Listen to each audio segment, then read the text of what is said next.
और इस चुनावी जनसभा में आए हुए हमारे बड़ी संख्या में आदरणीय बुजुर्ग, माताएं, बहनें, किसान भाई, नौजवान साथी और पत्रकार बंधुओं, मैं सबसे पहले जलेसर और आसपास के अपने सभी साथियों का बहुत बहुत धन्यवाद और आभार प्रकट करता हूं। ये चुनावी जनसभा में जहां मैं देख रहा हूं पंडाल है, पंडाल की में थोड़ी बहुत छाया है, लेकिन पंडाल के बाहर भी जहां छाया नहीं है, उसके बावजूद भी दोपहरी में बड़ी संख्या में हमें लोग दिखाई दे रहे हैं। ऐसा लग रहा है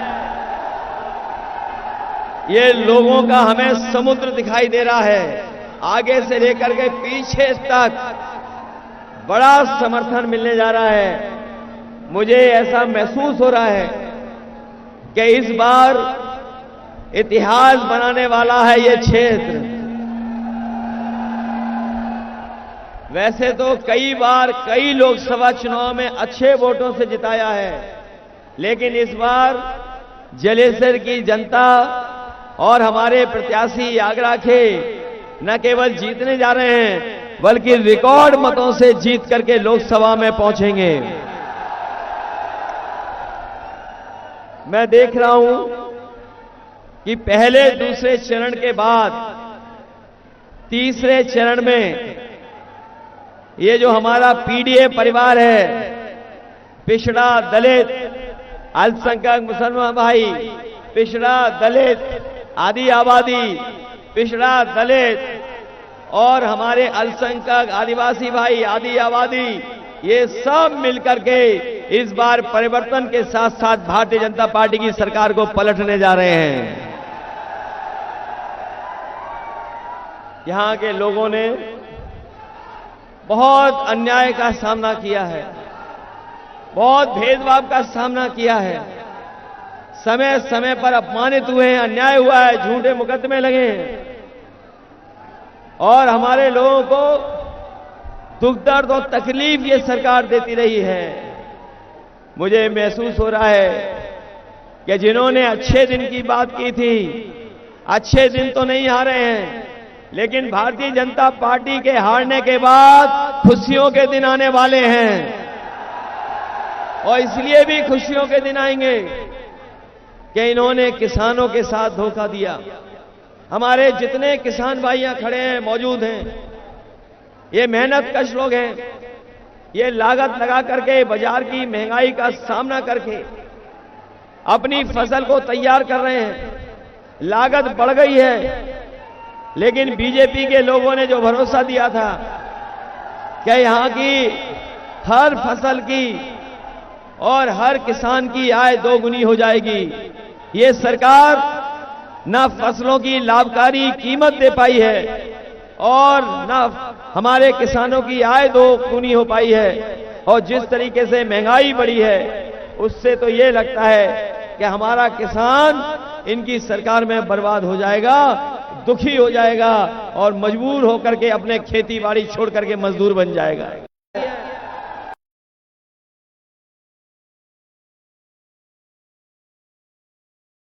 कानून जो बनाए थे, उन काले कानून के खिलाफ हमारे किसान खड़े हो गए, संघर्ष किया, 1000 किसान शहीद हो गया। तमाम पुलिस से, प्रशासन से इन्होंने आंदोलन को रोकने का काम किया, लेकिन मैं बधाई देता हूं हमारे किसानों की हिम्मत को, उनकी बहादुरी को कि वो किसी के डर से नहीं डरे और तब तक वहां पर बैठे रहे जब तक सरकार ने तीनों काले कानून वापस नहीं ले लिए। तीनों काले कानून वापस हो गए, लेकिन किसानों की जो मदद होनी थी वो नहीं हुई। ये लोग बीजेपी की सरकार में गांव-गांव विकसित भारत यात्रा निकाली गई। हमारे प्रधान मौजूद होंगे, वो जानते होंगे कि ये जो भारतीय जनता पार्टी ने गांव-गांव में विकसित भारत यात्रा की थी, तभी विकसित भारत यात्रा संभव हुई है जब हमारे किसानों से और प्रधानों से इन्होंने पैसा वसूल लिया था। पैसा वसूल करके विकसित यात्रा की। हमारा किसान कर्ज में डूबता जा रहा है, कर्ज बढ़ता चला जा रहा है। ये हमारे किसानों का कर्ज माफ नहीं कर रहे हैं।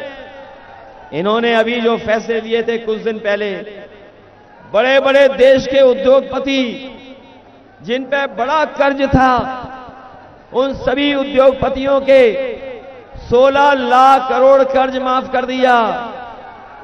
और जब इन्होंने नियम बनाया था तो नियम ये बनाया कि जिन लोगों का 5 करोड़ से ज्यादा बैंकों का कर्ज है, उनका कर्ज माफ होगा। ये बीजेपी के लोग जानते थे कि हमारे किसानों का, गांव में रहने वाले लोगों का कर्ज केवल लाखों में है, करोड़ों में नहीं है। इन्होंने जो नियम बनाया कि 5 करोड़ से ऊपर जिनको बैंकों का कर्ज है, उनका कर्ज माफ होगा। बड़े बड़े उद्योगपतियों का तो कर्ज माफ हो गया, बड़े बड़े कारोबारियों का कर्ज माफ हो गया, लेकिन हमारे किसानों का कर्ज माफ नहीं हुआ।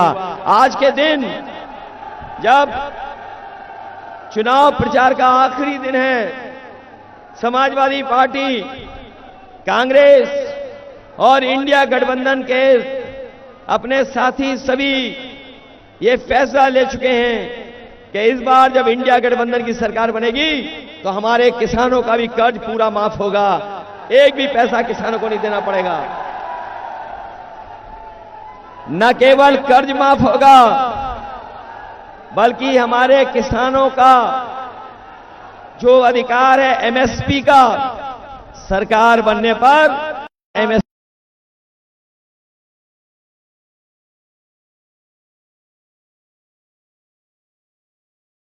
देख रहा हूं।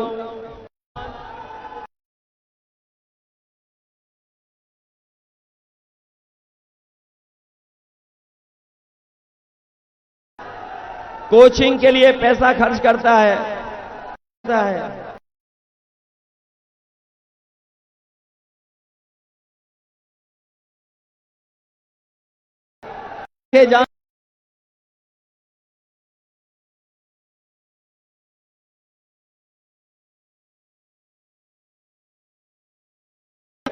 सरकारी होगी,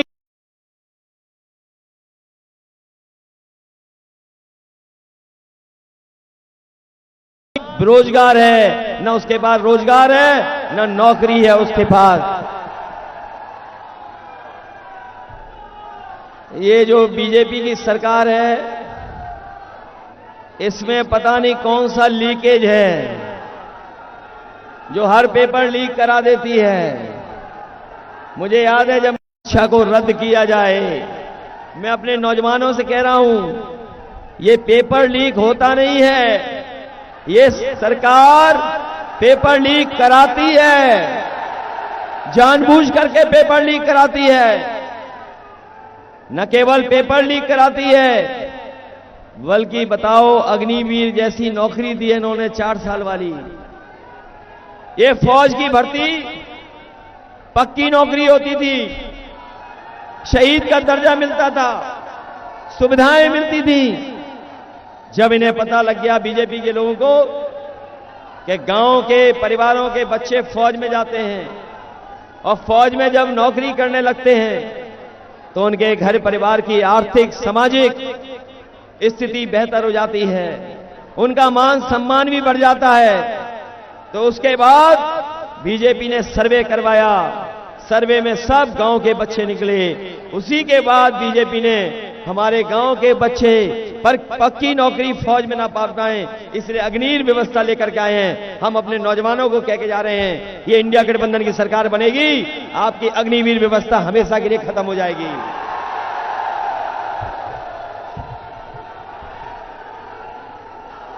हालांकि अग्निवीर तो खत्म होगी, लेकिन एक जानकारी और सूचना भी देना चाहता हूं मैं आपको। अग्निवीर तो जो 4 साल की नौकरी आई है, इंडिया गठबंधन बनेगा तो ये खत्म होगी। लेकिन हम अपने खाकी वर्दी पहनने वाले भाइयों को भी बताना चाहते हैं कि बीजेपी वाले आ गए तो फौज की तो 4 साल की नौकरी थी, इन खाकी वालों की 3 साल की नौकरी कर देगी। इसलिए मनी मन ये भी आपके साथ हैं। ये मजबूरी में नौकरी की वजह से फंसे बैठे हैं।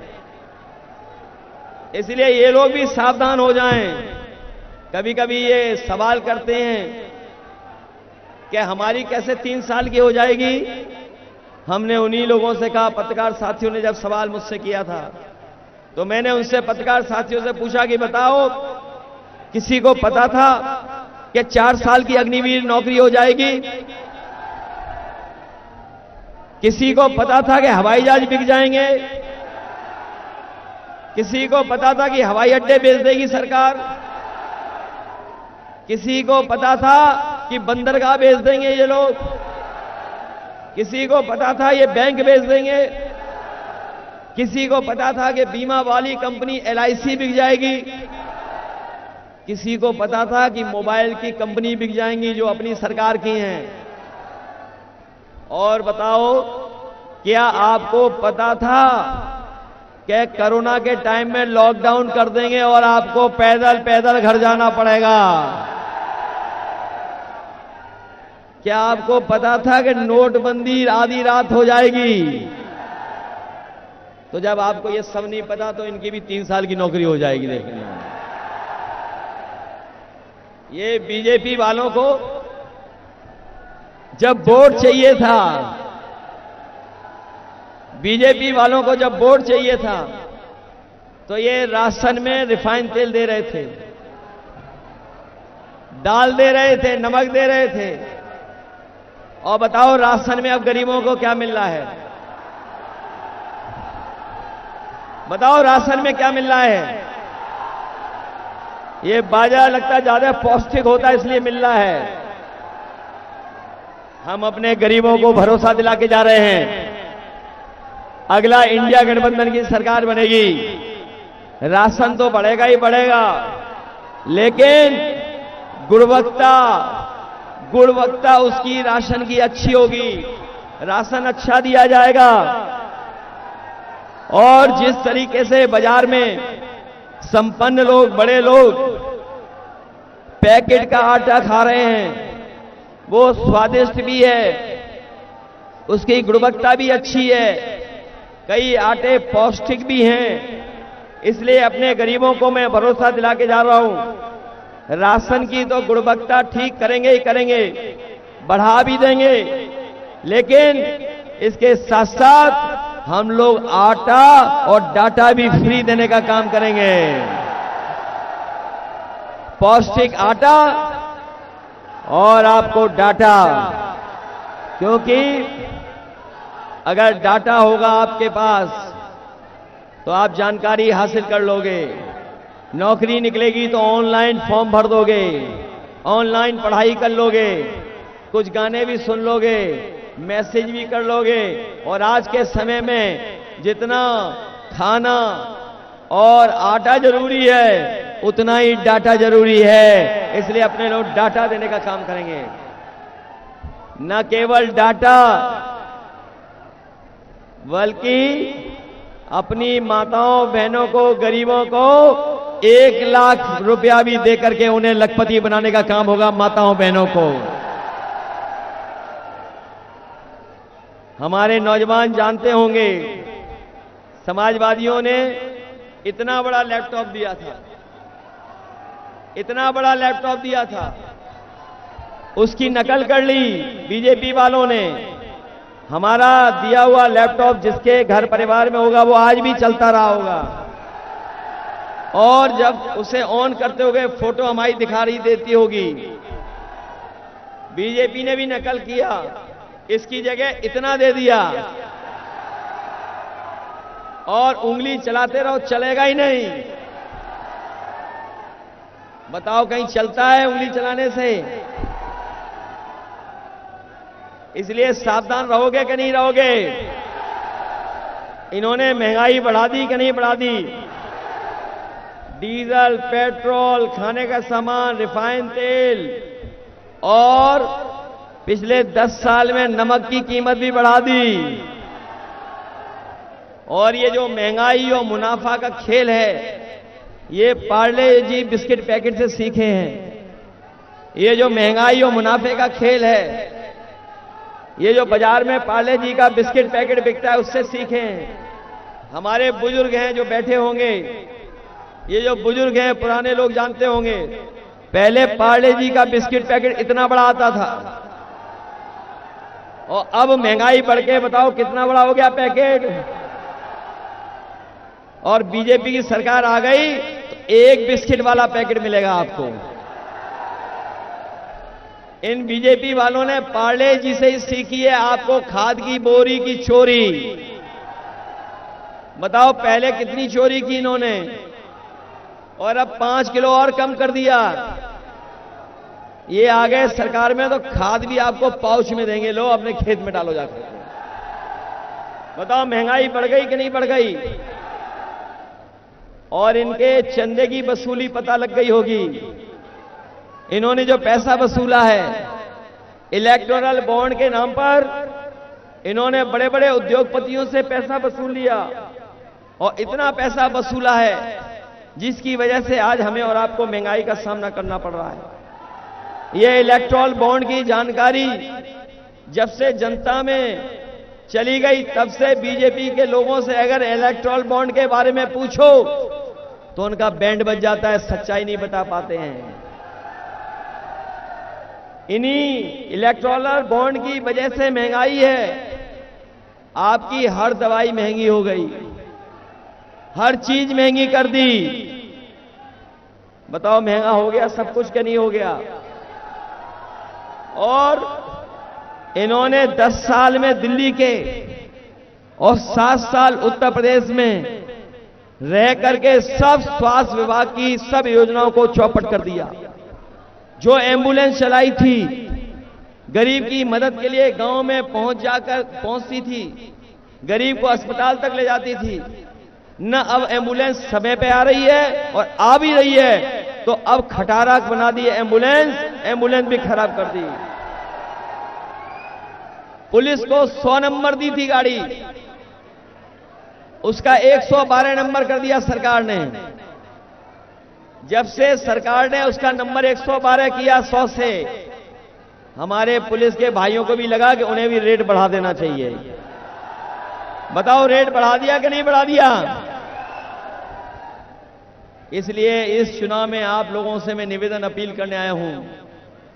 बीजेपी के लोग संविधान के पीछे तो पड़े ही हैं, हमारी आपकी जान के पीछे भी पड़ गए थे। ये जो वैक्सीन वाला खेल है वो खुल गया कि नहीं खुल गया बताओ। और जब सर्टिफिकेट देखते होगे वैक्सीन का तो बताओ घबराहट होती है कि नहीं होती है। वैसे हमने तो नहीं लगवाई वैक्सीन, हम तो बच गए, लेकिन कुछ लोगों को जबरदस्ती लगवा दी गई। और ये हमारे पुलिस के और अधिकारी कर्मचारी हैं, इनके तो जबरदस्ती लगवा दी। और अब तो वो रिपोर्ट आ गई है कि हार्ट से संबंधित बीमारियां हो सकती हैं। तो बताओ जान को खतरा पैदा किया कि नहीं किया इन्होंने। न केवल जान को खतरा पैदा किया बल्कि इन्होंने उन कंपनियों से, वैक्सीन लगाने वाली कंपनियों से भी पैसा वसूल लिया। चंदा वसूला कि नहीं वसूला इन्होंने। इसलिए संविधान बचाने के लिए आप सबसे मैं मदद मांगने आया हूं। ये जो संविधान है जो हमें अधिकार दिलाता है, हमारे अधिकारों को बचाता है, संविधान हमें न्याय दिलाता है, संविधान हमें आगे बढ़ने के बराबरी के मौके देता है। ये बाबा साहब भीमराव अंबेडकर जी का हुआ संविधान ये बदलना चाहते हैं, लेकिन हम उन्हें बता दें बीजेपी के लोगों को कि जो संविधान बदलने निकलेंगे उनको ये जनता बदल देगी। जो संविधान बदलेंगे उन्हें हम बदलने का काम करेंगे। ये डबल इंजन वाले लोग, ये डबल इंजन की सरकार वालों के होर्डिंग देखे होंगे आपने।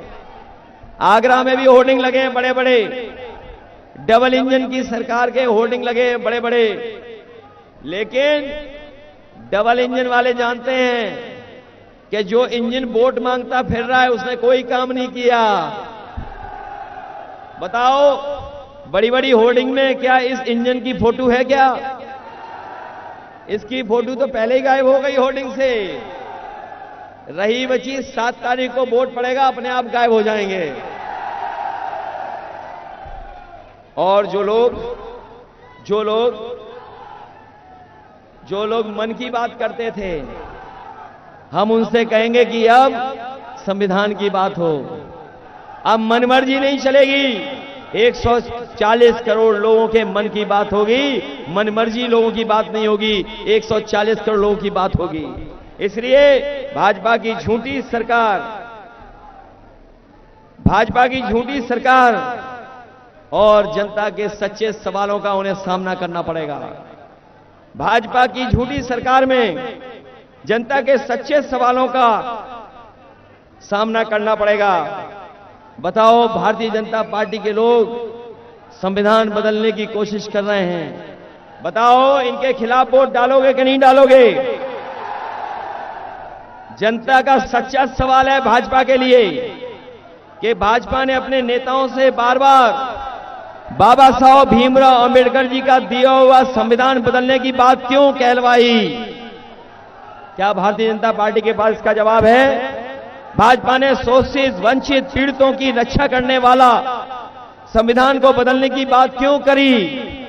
भाजपा ने संविधान द्वारा दिए गए आरक्षण को खत्म करने की बात क्यों उठाई? ये जनता के सच्चे सवाल हैं जिनका भारतीय जनता पार्टी के पास कोई जवाब नहीं है। भाजपा ने सरकारी नौकरी ना निकाल करके आरक्षण से मिलने वाली नौकरियों को मिलने से रोका क्यों? भाजपा ने पेपर लीक करवाकर किसी भी भर्ती को पूरा होने क्यों नहीं दिया? भाजपा सेना की पक्की नौकरी को 4 साल की कच्ची नौकरी में बदलने क्यों दिया? ये तमाम वो सवाल हैं जो हम जनता की तरफ से सच्चे सवाल पूछ रहे हैं। इन सच्चे सवालों का भारतीय जनता पार्टी के पास एक भी जवाब नहीं है। और अगर एक भी जवाब उनके पास नहीं है तो एक भी वोट आप भारतीय जनता पार्टी को मत देना। बहुत बहुत धन्यवाद और हमारे करदम जी को जिता देना। बहुत बहुत धन्यवाद और आपका आभार प्रकट कर रहे हैं।